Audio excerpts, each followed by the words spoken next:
সবাই তো আর superstar celebrities হতে পারে না।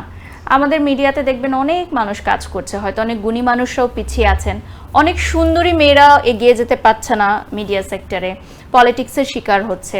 অনেকগুলো গুণের গুণান্বয় মানে সমন্বয়ই হচ্ছে একজন তারকা তৈরি হয়, বা আমরা যেটাকে বলি যে তারকা খ্যাতিটা ধরে রাখা, মানে অর্জন করা একটা, ঠিক আছে আমি আমার কথা বলছি না, আমি আদার্স সুপারস্টার বা সেলিব্রিটিসদের দেখি যে যারাই বিগত দিনে দীর্ঘদিন ধরে শোবিজ ইন্ডাস্ট্রিতে কাজ করেছে বা ক্যামেরার সামনে নিজেদের একটা শক্ত অবস্থান ধরে রেখেছে, তারা খুবই কুল হেডেড। আপনি এটা লক্ষ্য করবেন, খুবই কুল হেডেড, এবং তারা জানে আসলে কোন পরিস্থিতিতে কি করতে হবে। আদারওয়াইজ লং লার্নে আপনি আসলে টিকতে পারবেন না। অ্যাঞ্জেলিক ফ্রেশ এয়ার ফ্রেশনার, মুহূর্তেই মন মাতানো মনোরম সুবাস, জাগিয়ে তোলে এক স্নিগ্ধ অনুভূতি। অ্যাঞ্জেলিক। ফেসবুক বা সোশ্যাল মিডিয়া এটা একটা নন স্টপ বিষয়, প্রতিদিনে আমরা এটার মুখোমুখি হচ্ছি, প্রতিদিনে নেগেটিভ যে মন্তব্যগুলো এগুলো আসছে আপনি সেগুলোর মুখোমুখি হচ্ছেন, তারপরও মেজাজটাকে কন্ট্রোল করা এটা আসলে কিভাবে পসিবল, বা এটার জন্য কোনো স্কুলিং বা কোনো গাইডলাইন আছে কিনা? আমি যেমন মেজাজ ঠান্ডা রাখার জন্য বা আমার মানসিক স্বাস্থ্যের উন্নতির জন্য আমি যেটা করি, আমি এক্সারসাইজ করি, ব্যায়াম করি।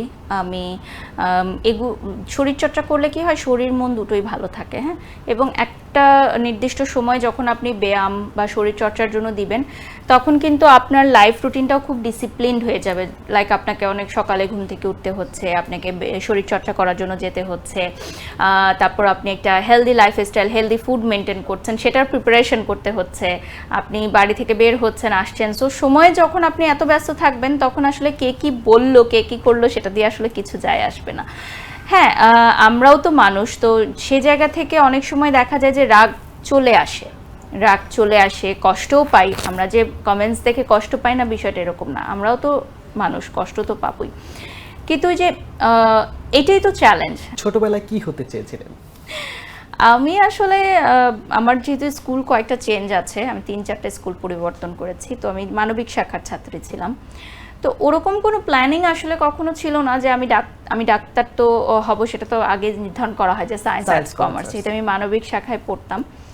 তো আমি আসলে ওরকম তেমন একটা প্ল্যানিং ছিল না, বা ইন ফিউচার কী নিয়ে লেখাপড়া করব, যেমন ইন ফিউচার আমি যে মিডিয়া অ্যান্ড কমিউনিকেশন নিয়ে লেখাপড়া করব, জার্নালিজমে কোর্স করব, এটাও তো যে বুঝিনি।